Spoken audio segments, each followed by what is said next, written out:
الحمدللہ نحمدہ ونستعینہ ونستغفرہ ونؤمن بہ ونتوکل علیہ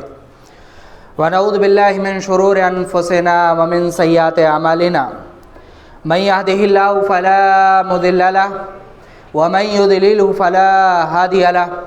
ونشہد ان لا الہ الا اللہ واشہد ان محمدا عبدہ ورسولہ اما بعد فإن خیر الحدیث کتاب اللہ وَإِنَّ خَيْرَ الْهَدِي هَدِي مُحَمَّدٍ صلی اللہ علیہ وسلم وَشَرَّ الْأُمُورِ مُحْدَثَاتُهَا وَكُلَّ مُحْدَثَةٍ بِدْعَةٍ وَكُلَّ بِدْعَةٍ ضَلَالَةٍ وَكُلَّ ضَلَالَةٍ فِي النَّارِ اعوذ باللہ من الشیطان الرجیم بسم اللہ الرحمن الرحیم یا ایہا الناس اتقوا ربکم الذی خلقکم من نفس واحدہ وخلق منها زوجها وبث منهما رجالا كثيرا ونساء واتقوا الله الذي تساءلون به والارحام ان الله كان عليكم رقيبا يا ايها الذين امنوا اتقوا الله حق تقاته ولا تموتن الا وانتم مسلمون يا ايها الذين امنوا اتقوا الله وقولوا قولا سديدا يصلح لكم اعمالكم ويغفر لكم ذنوبكم ومن يطع الله ورسوله فقد فاز فوزا عظيما رب اشرح لي صدري ويسر لي امري واحلل عقدة من لساني يفقهوا قولي رب زدني علما رب زدني علما۔ محترم حاضرین جمعہ، اللہ رب العالمین کی تعریف، توصیف، کبریائی، بڑائی، بزرگی، عظمت، حمد و ثنا، تحمید، تحلیل، تکبیر کے بعد بے شمار درود و سلام نازل ہوں انبیاء کرام کے سلسلے، بالخصوص نبی آخر الزماں خاتم النبیین سید المرسلین محمد بن عبداللہ صلی اللہ علیہ وسلم پر۔ پروردگار، جیسے تو نے دنیا میں ہمیں آپ کی امت بنایا ہے، قیامت کے دن ہمیں آپ کے جھنڈے کے نیچے جمع فرما اور ہمیں آپ صلی اللہ علیہ وسلم کی شفاعت نصیب فرما، آمین۔ حضرات، گزشتہ خطبہ جمعہ میں نے حضرت عثمان غنی رضی اللہ تعالی عنہ کے سیرت اور کردار کے چند نمایاں پہلو کے موضوع سے کچھ باتیں رکھنے کی کوشش کی تھی اور بتایا تھا کہ خلیفہ مظلوم نبی کریم صلی اللہ علیہ وسلم کے دو بیٹیوں کے شوہر اور داماد رسول، جنت کی بشارت پائے ہوئے عشرہ مبشرہ کے صحابی حضرت عثمان بن عفان رضی اللہ تعالی عنہ کے زندگی میں ایسے کون سے نمایاں خصوصیات اور اہمیت ہیں جسے ہم اپنی زندگی میں نافذ کر سکتے ہیں یا ہمیں نافذ کرنا چاہیے اور ہم اس سے دور ہیں۔ سب سے پہلی اور اہم چیز جو میں نے ذکر کی تھی وہ تھی انتہائی دولت اور اسے اللہ رب العالمین کے راستے میں مضبوطی کے ساتھ خرچ کرنا۔ یعنی سیرت عثمان کا نمایاں اولین پہلو یہ ہے کہ بہت محنت کر کے، بہت کوشش کر کے، بہت جد و جہد کر کے اعلیٰ دولت کمائی جائے۔ ملت اسلامیہ میں وہ افراد اللہ رب العالمین کے نزدیک زیادہ اہمیت کے حامل ہیں جو اپنی محنت سے شرعی اصول میں رہتے ہوئے، شریعت کی بنیادوں پر عمل کرتے ہوئے انتہائی دولت کماتے ہیں اور اس دولت کا حق ادا کرتے ہیں۔ حضرت عثمان رضی اللہ تعالیٰ عنہ کو جو خصوصیات حاصل تھیں ان میں نمایاں اور بنیادی وجہ جو تھی ان کی دولت تھی۔ کئی ایک موقع پر اور بھی خصوصیات ان کے اندر تھیں، میں ذکر کروں گا، لیکن نمایاں طور پر جو سب سے اہم خصوصیت دکھتی ہے وہ یہ ہے، بلکہ کئی موقع پر اللہ کے رسول صلی اللہ علیہ وسلم نے ان کے لیے جو جنت کی بشارت دی ہے اس کا ذریعہ ان کا مال ہے، کیونکہ انہوں نے مال بڑی محنت سے کمایا، جمع کیا، اسلامی حقوق ادا کیے اور جب موقع آیا تو شریعت کی بالادستی کے لیے، دعوت و تبلیغ کے لیے، اسلامی حکومت کے لیے، رسول اکرم صلی اللہ علیہ وسلم کے کاز کے لیے اور رسول اکرم صلی اللہ علیہ وسلم کے بنائے ہوئے طریقے کے لیے بے دریغ خرچ کیا، بغیر سوچے سمجھے خرچ کیا۔ میں نے ان کی دوسری نمایاں خصوصیت کا ذکر کیا تھا، قرآن کریم سے بے انتہا محبت۔ اکثر صحابہ کرام کے اندر یہ خاصیت تھی، لیکن حضرت عثمان رضی اللہ تعالیٰ عنہ کے ہاں نمایاں خصوصیت تھی کہ وہ قرآن کریم سے انتہائی محبت کرتے تھے۔ بلکہ اللہ کے رسول صلی اللہ علیہ وسلم کی مشہور ترین روایت خیرکم من تعلم القرآن وعلمہ کے راوی بھی وہی ہے، تم میں سب سے بہتر شخص وہ ہے جو قرآن کریم کو سیکھے اور اسے سکھائے۔ حضرت عثمان غنی رضی اللہ تعالیٰ عنہ کی پوری زندگی اسی منہج پر گزری ہے، یہاں تک کہ جب باغیوں نے انہیں چوطرفہ گھیر لیا اور وہ اپنی زندگی اور اپنی حکومت سے تقریباً مایوس ہو گئے،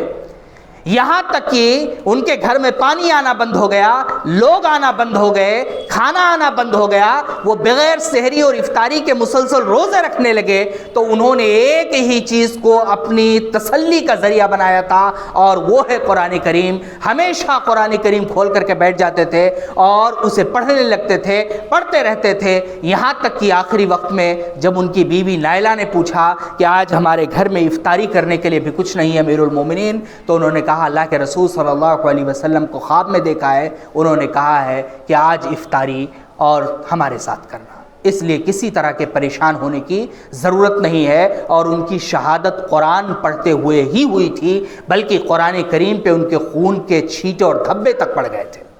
قرآن کریم کے تعلق سے ان کی زندگی کی ایک بڑی اور اہمیت ہے کہ انہوں نے عرب کے مختلف لہجوں میں قرآن کریم کے بڑھنے کی وجہ سے ایک فتنے کا جو امکان تھا اس کو بند کرنے کے لیے انہوں نے آخری حد تک کوشش کی، اور تمام مسلمانوں کو ایک لہجے پر اور ایک طرح کے قرآن پڑھنے پر جمع کیا اور اسے مصحف عثمانی کا نام دیا۔ قرآن کریم کے لیے ان کی محبت، قرآن کریم کے لیے ان کی خدمت اور قرآن کریم سے ان کے لگاؤ سے بھی ہم سیکھ سکتے ہیں اور اپنی زندگی میں اسے اتار سکتے ہیں کہ خلیفہ مظلوم داماد رسول صلی اللہ علیہ وسلم قرآن کریم سے انتہائی محبت کرتے تھے، اور ہمارا تعلق یہ ہے کہ ہم سالہ سال کبھی کبھی قرآن کریم کھولتے ہیں۔ بعض لوگ رمضان میں پڑھتے ہیں،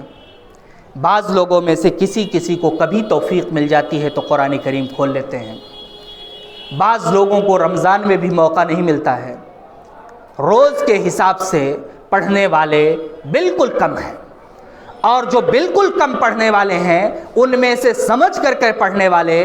ان میں بھی اور کم ہیں، اور سمجھ کر کے پڑھنے کے بعد قرآن کریم کے مطالب اور مقاصد پر عمل کرنے والے لوگ آٹے میں نمک برابر بھی نہیں ہیں۔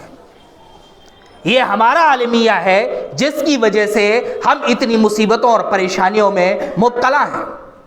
حضرت عثمان رضی اللہ تعالیٰ عنہ نے اپنے اس آخری وقت میں جب باغیوں نے چوتھرفہ گھیر رکھا ہے اور انہیں اپنی شہادت کا مکمل یقین ہے، اس وقت بھی انہوں نے قرآن کریم کھول رکھا ہے، اسے پڑھ رہے ہیں، اس پر غور کر رہے ہیں اور اسے سمجھنے کی کوشش کر رہے ہیں، گویا کہ قرآن کریم کو اپنی زندگی کے ساتھ جوڑ رکھا ہے۔ دوسری نمایاں خصوصیت ان کی ہے حیا اور شرم۔ ان کی زندگی کی دوسری نمایاں خصوصیت حیا اور شرم ہے۔ حضرت عائشہ صدیقہ رضی اللہ تعالیٰ عنہ راوی ہیں کہ ایک دن اللہ کے رسول صلی اللہ علیہ وسلم گھر میں بیٹھے ہوئے تھے، حضرت ابوبکر صدیق رضی اللہ تعالیٰ عنہ آئے، دروازے پر اجازت مانگی، آپ نے اجازت دے دی۔ حضرت عمر رضی اللہ تعالیٰ عنہ آئے، دروازے پر اجازت مانگی، اللہ کے رسول صلی اللہ علیہ وسلم نے اجازت دے دی۔ تیسری بار حضرت عثمان رضی اللہ تعالیٰ عنہ آئے، دروازے پر اجازت مانگی، اللہ کے رسول صلی اللہ علیہ وسلم اٹھ کر کے بیٹھ گئے، اپنے کپڑے درست کر لیے، حضرت عائشہ صدیقہ رضی اللہ تعالیٰ عنہ کو ایک کنارے کر دیا، اور اس کے بعد عثمان رضی اللہ تعالیٰ عنہ کو اجازت دی۔ حضرت عائشہ صدیقہ رضی اللہ تعالیٰ عنہ کہتی ہیں کہ جب وہ چلے گئے تو میں نے اللہ کے رسول صلی اللہ علیہ وسلم سے پوچھا کہ وہ دو صحابہ آئے تو آپ نے ایسا اہتمام نہیں کیا، عثمان کے آنے سے آپ نے ایسا اہتمام کیوں کیا؟ اللہ کے رسول صلی اللہ علیہ وسلم نے فرمایا کہ عثمان بہت زیادہ حیا اور شرم کرتے ہیں، اگر ایسی حالت ہوتی تو وہ اپنی ضرورت کھل کر کے بیان نہیں کر سکتے تھے، وہ تمام باتیں نہیں کہہ سکتے تھے، اس لیے میں نے یہ اہتمام کیا۔ ایک دوسری روایت میں حضرت عائشہ صدیقہ رضی اللہ تعالیٰ عنہ کہتی ہیں کہ اللہ کے رسول صلی اللہ علیہ وسلم نے فرمایا کہ فرشتے بھی عثمان سے حیا کرتے ہیں تو پھر میں ان سے حیا کیوں نہ کروں۔ یہ رسول اکرم صلی اللہ علیہ وسلم کی حضرت عثمان کو دی گئی سرٹیفکیٹ ہے کہ حضرت عثمان رضی اللہ تعالیٰ عنہ انتہائی حیا کرتے تھے، اور اس کا اعتبار فرشتے بھی کرتے تھے، اور اس کا اعتبار خاتم النبیین سید المرسلین صلی اللہ علیہ وسلم بھی کرتے تھے۔ آج امت میں حضرت عثمان رضی اللہ تعالیٰ عنہ کے اس سیرت کو عمل کرنے والے کتنے لوگ بچے ہیں؟ اللہ کے رسول صلی اللہ علیہ وسلم نے ایک روایت میں فرمایا اذا فات الحیا فاصنع ما شئت، جب حیا ختم ہو جائے، یا ہمارے اردو میں کہتے ہیں آگ کا پانی مر جائے، تو جو سمجھ میں آئے وہ کیجیے۔ حیا ہی انسانوں کو گناہ سے روکنے کا سب سے بڑا ذریعہ ہے۔ حیا کی وجہ سے ہی انسان خطائیں اور غلطیاں کرنے سے رکتا ہے۔ اللہ رب العالمین کا خوف، اللہ رب العالمین کا ڈر، اللہ رب العالمین کی محبت کے بعد دوسری سب سے بڑی وجہ ہے انسانوں کو گناہوں اور خطاؤں سے روکنے والی، وہ حیا اور شرم ہے۔ جب بھی آدمی کو حیا اور شرم ہوگی تو وہ غلطیاں اور خطائیں کرنے سے رک جائے گا۔ اگر اسے حیا اور شرم ہے اللہ رب العالمین کی ذات سے، اور اسے یہ یقین ہے کہ کوئی دیکھے نہ دیکھے مجھے گناہ کرتے ہوئے اللہ رب العالمین دیکھ رہا ہے، اور ایک دن اللہ رب العالمین کے سامنے کھڑے ہو کر کے اپنے اس عمل کا حساب دینا ہے، اس وقت کے ڈر اور خوف سے اور حیا اور شرم سے وہ ہزاروں بار سوچے گا اور گناہ نہیں کرے گا۔ اگر اسے یہ یقین ہو جائے کہ میری زندگی ایک با حیا اور با کردار کی زندگی ہے، میری غلطیاں، میری خطائیں، میری کوتاہیاں لوگوں میں پھیل جائیں گی، لوگ جان جائیں گے، تو پھر میری حیا کا کیا ہوگا، میرے شرم کا کیا ہوگا، میری اس بد کرداری کا کیا ہوگا، بدعملی کا کیا ہوگا، تو وہ ہزار بار غلطی کرنے سے ایک بار سوچے گا۔ حضرت عثمان رضی اللہ تعالیٰ عنہ کی زندگی میں حیا اور شرم کی یہ بنیادی اہمیت تھی، جو آج ہم نے اپنی زندگی سے تقریباً ختم کر دی ہے، جس کا اعتراف اللہ کے رسول صلی اللہ علیہ وسلم نے خود کیا ہے، اور اس کے ساتھ ساتھ آپ نے خبر کی دی ہے کہ عثمان سے فرشتے بھی حیا کرتے ہیں۔ حضرت عثمان رضی اللہ تعالیٰ عنہ کی ایک اہم خوبی، ایک اہم خاصیت جو انہیں اعجاز رسول اکرم صلی اللہ علیہ وسلم سے ملا، وہ یہ ہے کہ اللہ کے رسول صلی اللہ علیہ وسلم نے فتنوں کے دور میں نہ صرف انہیں ہدایت یافتہ کہا، بلکہ ان کی معیت میں چلے جانے والے لوگوں کو ہدایت کی ضمانت دی۔ اور یہ اتنا بڑا اعجاز ہے حضرت عثمان رضی اللہ تعالیٰ عنہ کا، جو صحابہ میں سے شاید ہی کسی کے حق میں یہ بات آئی۔ حضرت کعب بن عجرہ رضی اللہ تعالیٰ عنہ کہتے ہیں کہ ایک بار ہم لوگ اللہ کے رسول صلی اللہ علیہ وسلم کے پاس تھے، آپ نے مختلف فتنوں کا ذکر کیا اور بتایا کہ عنقریب ایک بہت بڑا فتنہ آنے والا ہے، حالات بہت خراب ہو جائیں گے۔ تو ہم نے پوچھا اللہ کے رسول صلی اللہ علیہ وسلم ہم لوگ اس وقت کیا کریں؟ تو آپ نے کہا یہ آدمی جو چادر اوڑھ کر کے جا رہا ہے اسے لازم پکڑ لو اور اس کے ساتھ رہو۔ کہہ رہے ہیں ہم دوڑ کر کے گئے اور ان کا چہرہ اللہ کے رسول صلی اللہ علیہ وسلم کی طرف پلٹ کر کے کیا تو حضرت عثمان رضی اللہ تعالیٰ عنہ تھے۔ ہم نے اللہ کے رسول صلی اللہ علیہ وسلم سے پوچھا اللہ کے رسول کیا یہ ہیں جن کے ساتھ رہ کر کے ہم حق پر رہ سکتے ہیں؟ اللہ کے رسول صلی اللہ علیہ وسلم نے کہا نعم، ہاں یہی شخص ہیں جن کے ساتھ رہ کر کے آپ فتنے سے بچ سکتے ہیں۔ حضرت مرہ رضی اللہ تعالیٰ عنہ کہتے ہیں کہ ایک دن اللہ کے رسول صلی اللہ علیہ وسلم نے فتنے کا ذکر کیا اور بتایا کہ یہ فتنہ ایسے نکلے گا جیسے گائے کی سینگ نکلتی ہے۔ ہم نے پوچھا ہم کیا کریں اللہ کے رسول؟ کہا اس شخص کو لازم پکڑ لو۔ کہہ رہے ہم نے جا کر کے انہیں کھینچ کر کے دیکھا تو حضرت عثمان رضی اللہ تعالیٰ عنہ تھے۔ گویا کہ حضرت عثمان رضی اللہ تعالیٰ عنہ کی زندگی اللہ کے رسول صلی اللہ علیہ وسلم نے ان کے طرز عمل کو اللہ کے رسول صلی اللہ علیہ وسلم نے نہ صرف ہدایت یافتہ بتایا بلکہ فتنے کے باب میں نبی کریم صلی اللہ علیہ وسلم نے یہ بات کہی کہ جو ان کے ساتھ چلا گیا، جو ان کے ساتھ کھڑا ہو گیا، جو ان کے ساتھ مل گیا، دراصل ہدایت یافتہ وہی ہوگا۔ ہدایت ان کے ساتھ ہے اور فتنوں کے دور میں عثمان رضی اللہ تعالیٰ عنہ کے ساتھ رہنا ہے۔ ایسا کیوں تھا؟ نبی کریم صلی اللہ علیہ وسلم نے یہ اعجاز کیوں دیا تھا؟ نبی کریم صلی اللہ علیہ وسلم نے ان کے لیے اتنا بڑا حکم کیوں دیا تھا؟ یہ ایک اہم اور بنیادی سوال ہے، اور اس بنیادی سوال کو سمجھنے کے لیے اس دور کی کچھ باتوں کو بنیادی طور پر سمجھنا انتہائی ضروری ہے۔ بس کہنا یہ ہے کہ ہم حضرت عثمان غنی رضی اللہ تعالیٰ عنہ کی سیرت کو پڑھیں، سمجھیں اور اس کی نمایاں خصوصیات کو اپنی زندگی میں ہر حال میں اور ہر صورت میں نافذ کرنے کی کوشش کریں۔ وآخر دعوانا الحمدللہ رب العالمین۔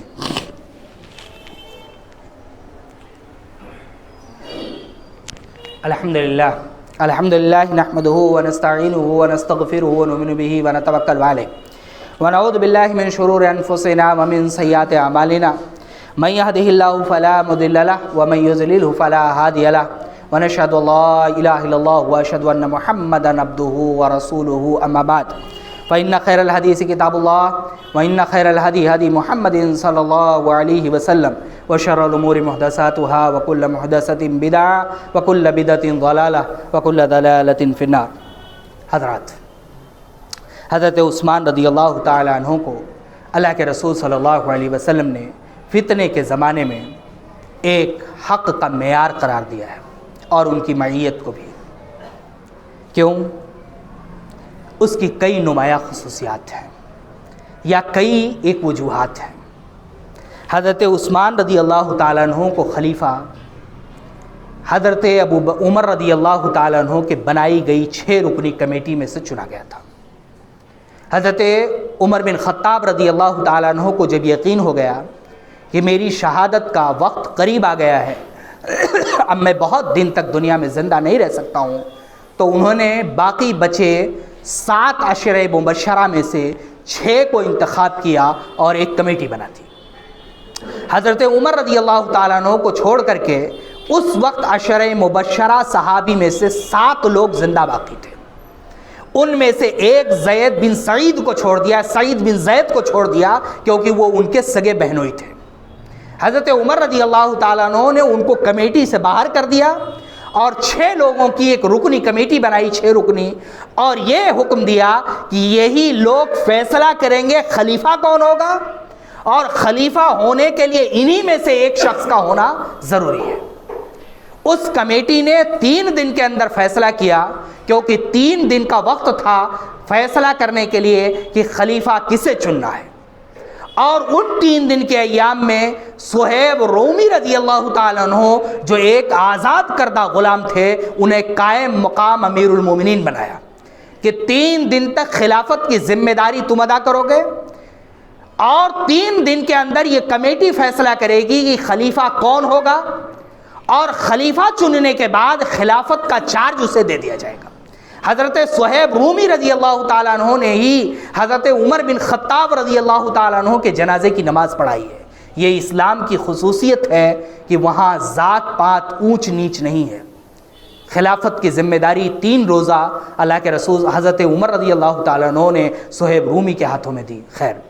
اس کمیٹی نے 3 دن کے اندر فیصلہ کیا اور حضرت عثمان رضی اللہ تعالیٰ عنہ کو خلیفہ بنا دیا. حالات سیدھے سادے چلتے رہے. آخری دور میں مختلف علاقوں سے فتنے کھڑے ہوئے.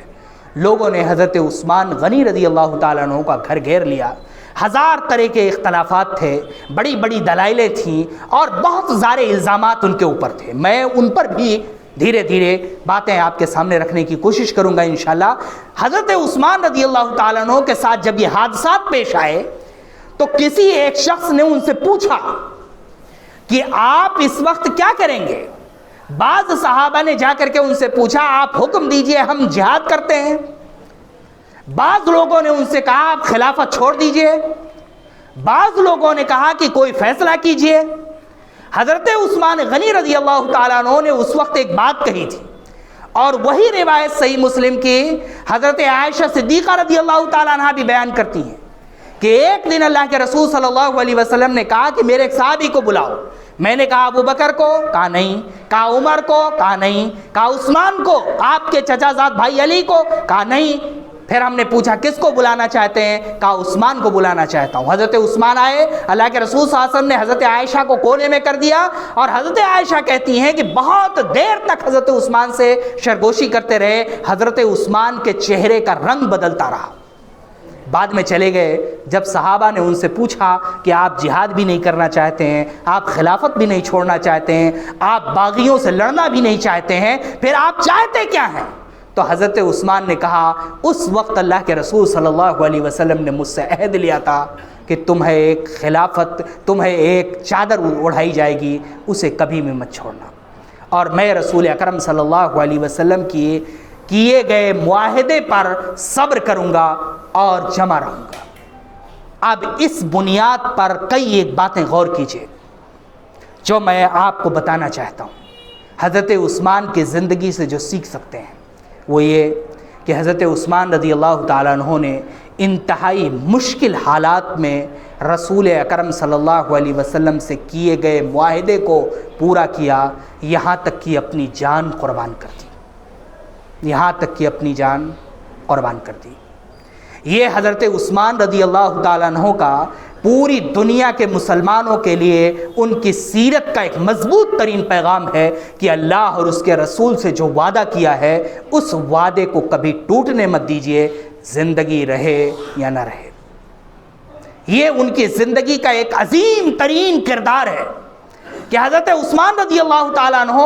باغیوں سے لڑ سکتے تھے اور خلافت بھی چھوڑ کر کے اپنی جان بچا سکتے تھے، لیکن انہوں نے خلافت بھی رکھا اور باغیوں سے جنگ بھی نہیں کی اور اپنی جان قربان کر دی، اور اس کی وجہ صرف ایک بتائی کہ اللہ کے رسول صلی اللہ علیہ وسلم سے ہم نے وعدہ کیا ہے اور اس وعدے کو پورا کروں گا اور میں صبر کروں گا اللہ رب العالمین کے راستے میں۔ آج ہم اور آپ حضرت عثمان رضی اللہ تعالیٰ عنہ کی سیرت کو دیکھتے ہوئے اور غور کرتے ہوئے سوچیں اور غور کریں کہ زندگی میں 1 گھنٹے میں، 2 گھنٹے میں، 4 گھنٹے میں، 6 گھنٹے میں اللہ اور اس کے رسول سے کیے گئے کتنے وعدے توڑ دیتے ہیں، اور ذرہ برابر بھی ہمیں شرم اور حیا کا احساس تک نہیں ہوتا ہے، ہمارے دل میں کھٹکتا تک نہیں ہے۔ حضرت عثمان رضی اللہ تعالیٰ عنہ کو اللہ کے رسول صلی اللہ علیہ وسلم نے حق کا معیار اس لیے قرار دیا تھا کہ وہ آخری حد تک جا کر کے رسول اکرم صلی اللہ علیہ وسلم کے احکام کی تابعداری اور پیروی کرنے والے تھے، اپنی جان قربان کر کے تابعداری کرنے والے تھے۔ ان حالات میں جب باغیوں نے گھیر لیا ہے، پانی بند کر دیا ہے، کھانا بند کر دیا ہے، ملنا بند کر دیا، مسجد نبوی میں نماز پڑھنے سے روک دیا، امامت کرنے سے روک دیا، تقریباً کچھ دنوں تک پورے علاقے سے رابطہ کاٹ دیا، اس وقت بھی حضرت عثمان رضی اللہ تعالیٰ عنہ خلافت کو سنبھال کر کے اس لیے نہیں بیٹھے ہوئے کہ وہ خلیفہ بن کر کے رہنا چاہتے تھے، خلافت کو سنبھال کر کے اس لیے بیٹھے نہیں تھے کہ انہیں حکومت چاہیے تھی، انہیں قیادت چاہیے تھی، انہیں سیادت چاہیے تھی، انہیں بڑائی اور مقام اور کرسی چاہیے تھی۔ وہ خلافت کو سنبھال کر کے اس لیے بیٹھے ہوئے تھے کہ رسول اکرم صلی اللہ علیہ وسلم کا حکم تھا کہ تمہیں ایک عزت کی چادر اڑائی جائے گی اور اس چادر کو کبھی بھی اتارنا نہیں، لوگ اتارنے کے لیے تمہیں بہت مجبور کریں گے۔ اپنے جان کی قربانی دی، اپنے خاندان کی قربانی دی، اپنے مقام کی قربانی دی، اپنے کروڑوں کے مال کی قربانی دی، لیکن حضرت عثمان رضی اللہ تعالیٰ عنہ نے کبھی بھی رسول اکرم صلی اللہ علیہ وسلم سے کیے گئے وعدے کو نہیں توڑا۔ یہ سیرت عثمان کا پہلو ہمیں بتاتا ہے کہ کامیابی اور کامرانی اگر چاہیے تو ہمیں رسول اکرم صلی اللہ علیہ وسلم اور اللہ رب العالمین سے کیے گئے وعدے لا الہ الا اللہ واشہد ان لا الہ الا اللہ واشہد ان محمد رسول اللہ کو مضبوطی سے پکڑنا ہے۔ اللہ رب العالمین کے علاوہ معبود نہیں اور رسول کے علاوہ کوئی متبع نہیں جس کی اتباع کی جائے۔ ہم نے دراصل اسی کو چھوڑ دیا۔ یہ بنیادی ایک نقطہ ہے۔ دوسرا بنیادی نقطہ ان کی زندگی کا یہ ہے کہ حضرت عثمان رضی اللہ تعالیٰ عنہ نے اپنی جان قربان کر دی، لیکن امت کو آپس میں لڑنے کے لیے اجازت نہیں دی۔ حالانکہ صحابہ کرام نے قدم قدم پر ان سے کہا تھا کہ اگر آپ چاہیں تو ہم اتنی طاقت رکھتے ہیں کہ تلوار کے زور پر باغیوں کو یہاں سے بھگا دیں۔ یہاں تک کہ کہا گیا تھا ان سے کہ حضرت عثمان رضی اللہ تعالیٰ عنہ آپ اگر اجازت دیں تو یہ باغی کسی کام کے نہیں ہیں۔ کئی گورنروں نے ان کو خطوط لکھ کر کے یہ بات کہی تھی کہ اگر آپ اجازت دیں تو ہم فوجیں بھیجیں۔ حضرت امیر معاویہ رضی اللہ تعالیٰ عنہ نے بغاوت کے شروع ہونے سے پہلے ہی انہیں خبردار کیا تھا، انہوں نے کہا تھا کہ آپ مدینہ چھوڑ کر کے دمشق چلیں کیونکہ آپ کے لیے مدینہ محفوظ نہیں ہے۔ اس وقت بھی انہوں نے ایک بہت قابل قدر جملہ کہا تھا، انہوں نے کہا تھا میں کسی صورت پر جوار رسول کو نہیں چھوڑ سکتا ہوں، رسول اکرم صلی اللہ علیہ وسلم کے پڑوس کو نہیں چھوڑ سکتا ہوں، رسول اکرم صلی اللہ علیہ وسلم کے شہر کو نہیں چھوڑ سکتا ہوں، رسول اکرم صلی اللہ علیہ وسلم زندگی کے آخری لمحات میں جہاں تک رہے اسے چھوڑ کر کے میں نہیں جا سکتا ہوں۔ حضرت عثمان رضی اللہ تعالیٰ عنہ سے یہ تمام باتیں ذکر کی گئیں، لیکن انہوں نے یہ نہیں کہا، حالانکہ ان کو یہ معلوم تھا کہ اگر میری کبھی بھی شہادت ہو جائے گی تو امت اس تفرقے میں پڑ جائے گی جس تفرقے کو سنبھالنا ناممکن ہو جائے گا، لیکن اس کے باوجود بھی انہوں نے ایک تو رسول اکرم صلی اللہ علیہ وسلم سے کیے گئے وعدے کے مطابق خلافت نہیں چھوڑی، اور دوسرا یہ کہ اپنی ذاتی مفاد کے لیے، اپنی خلافت بچانے کے لیے، اپنی جان بچانے کے لیے امت کو آپس میں لڑنے کی اجازت نہیں دی، یہاں تک کہ کہا کہ اگر جس دن میری شہادت ہو گئی اور زمین پر میرے خون کا ٹکڑا گر گیا تو تم اس کے بعد ایک امام کے پیچھے متحد ہو کر کے نمازیں ادا نہیں کر سکتے ہو۔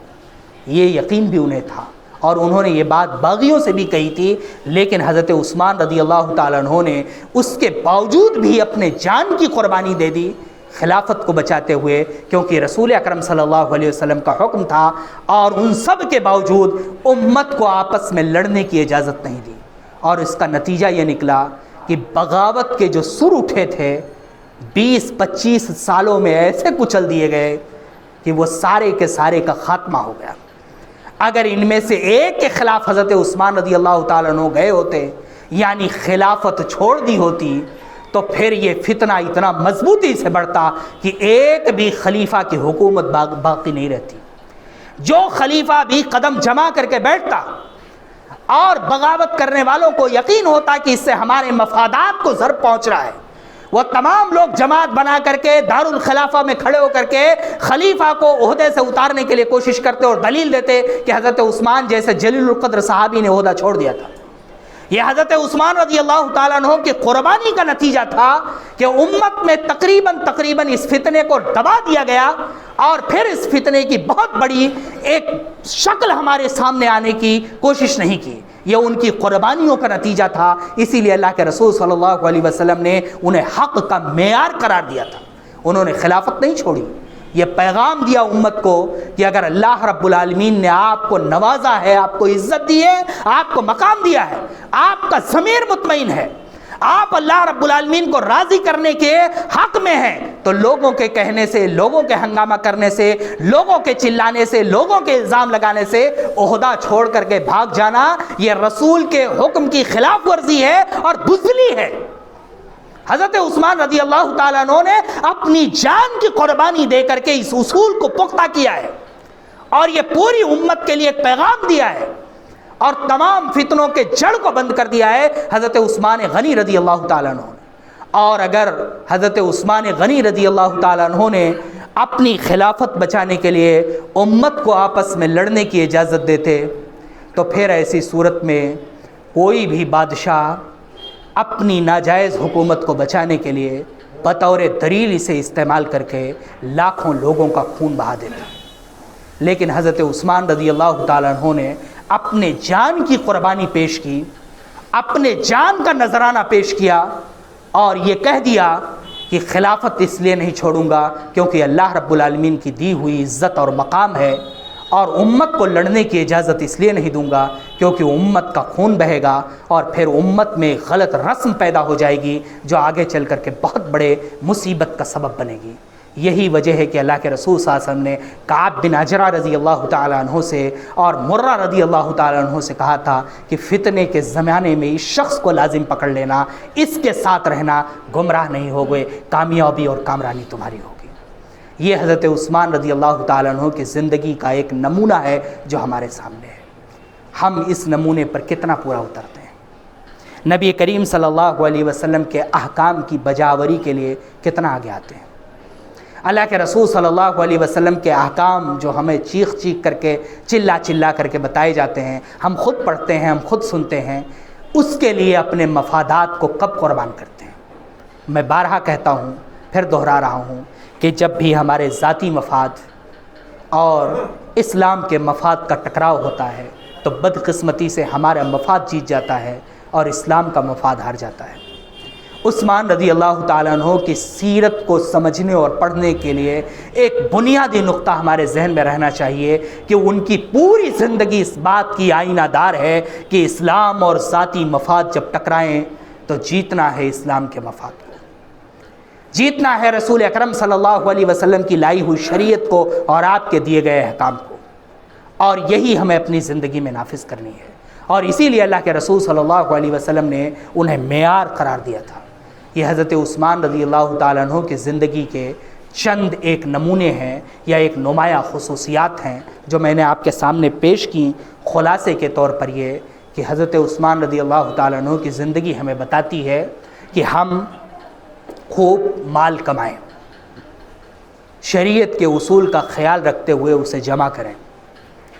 اور شریعت کے احکام کو عمل کریں، اس میں نافذ کریں اور دین کی خدمت کے لیے اسے وقف کریں. کیونکہ اللہ کے رسول صلی اللہ علیہ وسلم نے فرمایا ید العلیٰ خیر من ید السفلیٰ، دینے والا ہاتھ ہمیشہ لینے والے ہاتھ سے افضل ہوتا ہے. اور جب مال مضبوطی کے ساتھ ہوگا تو پھر ایسی صورت میں ہمارے اندر خود اعتمادی آئے گی، ہمارے اندر کچھ کرنے کا جذبہ پیدا ہوگا، ہمارا اپنا ضمیر ہمیں مضبوطی سے کھڑا کرے گا، اسے کمزور نہیں کرے گا. اس لیے امت کو مضبوط ہونا چاہیے معیشت کے باب میں. خود مضبوط ہوں، اپنے آل و اولاد کو مضبوط کریں، اپنے معاشرے کو مضبوط کریں اور زیادہ سے زیادہ مال جمع کریں. ہماری امت کے پاس جتنا زیادہ مال ہوگا، معیشت کے اعتبار سے امت جتنا زیادہ مضبوط ہوگی، اسلام کے کاز کو اتنی آسانی اور اتنی مضبوطی سے آگے بڑھایا جا سکے گا.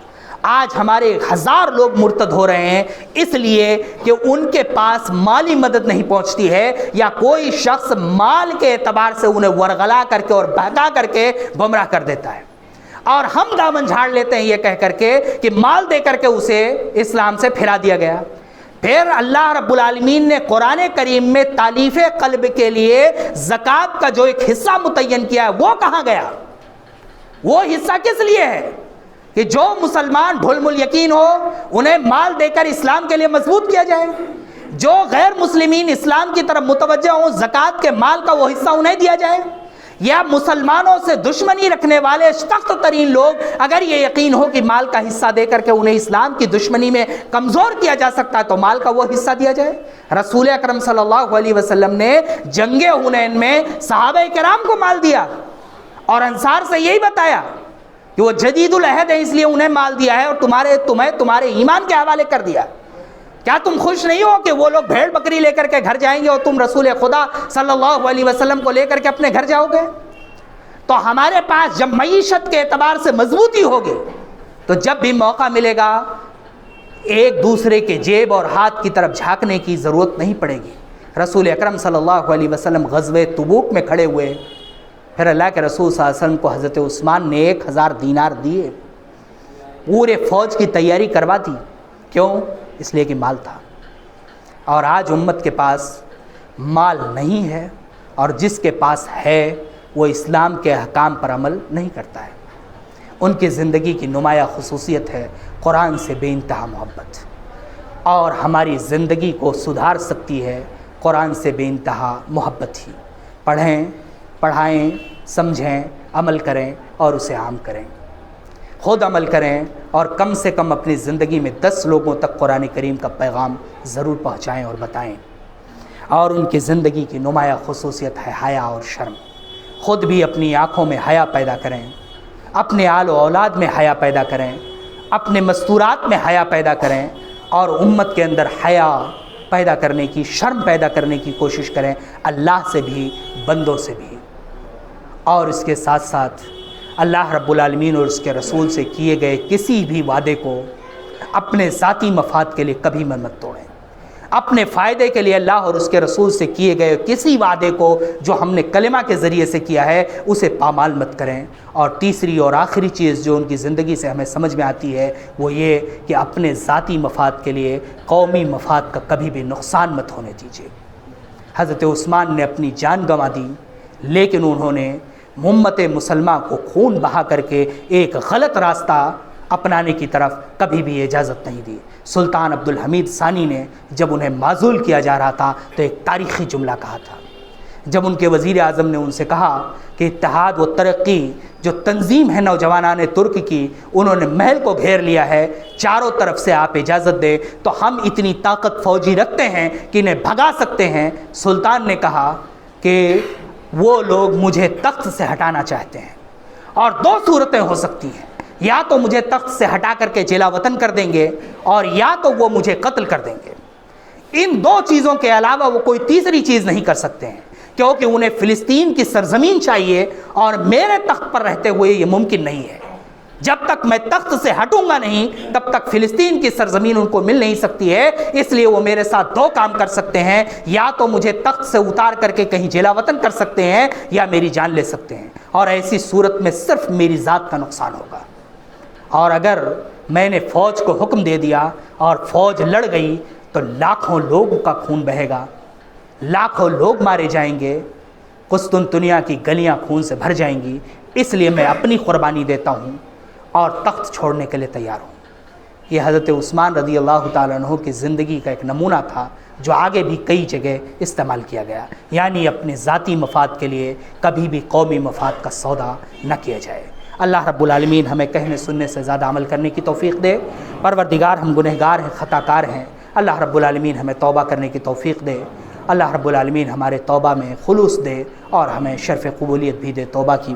اللہ رب العالمین ہمیں جو بیمار ہیں انہیں شفاء کلی عطا فرما۔ اللہ رب العالمین ہمیں جو انتقال کر گئے ان کی قبروں کو نور سے بھر دے، انہیں جنت الفردوس میں اعلیٰ سے اعلیٰ مقام دے۔ اللہ رب العالمین دنیا میں مسلمان جہاں کہیں بھی پریشان حال ہیں، پروردگار ان کی پریشانیوں کو دور فرما، غیب سے ان کے مدد کی کوئی سبیل عطا فرما۔ اللہ رب العالمین ہمیں انبیاء، صحابہ کرام اور سلف صالحین کی سیرت پر چلنے کی اور اسے اپنی زندگی میں نافذ کرنے کی توفیق دے۔ پروردگار ہمیں ہمت دے، حوصلہ دے، توفیق دے کہ اپنے بزرگوں کی وراثتوں کی حفاظت کر سکیں۔ پروردگار ہمیں ہمت دے، حوصلہ دے، توفیق دے کہ آئندہ آنے والی نسلوں کو